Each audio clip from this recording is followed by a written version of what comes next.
Some people stop believing in God at 16 and never revisit the conversation. We live in a deeply complicated world, one where not everything has answers. Even the most devout religious figures wrestle with doubt. We don't know everything, and that's something we have to accept. But here's what I do know. I believe in a man who walked on water, who fed thousands with just a few loaves of bread, who was crucified and came back from the dead. And I believe all that happened in the same world we live in today. So how is that possible? Naturally, questions will rise and doubts will creep in. That's part of being human. There's a loud voice out there from atheists, skeptics, doubters, constantly raising issues and demanding answers.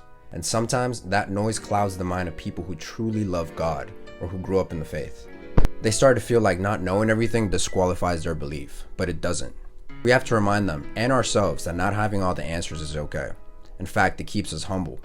It shows that we're still growing, still learning, still open for the truth.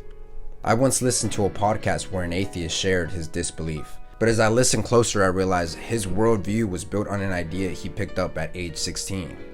And now, decades later, he's still relying on that same teenage perspective. He didn't evolve, he just got louder about the same hurt he never healed from. It reminded me how easy it is to get stuck and how important it is to keep seeking. The truth is, some of the biggest questions we face: why does God allow suffering? Why do bad things happen to good people? What about those who never hear the gospel? Those are real heavy questions. But I've learned to let Father have his way, because I believe no matter what, Jesus has everything under control.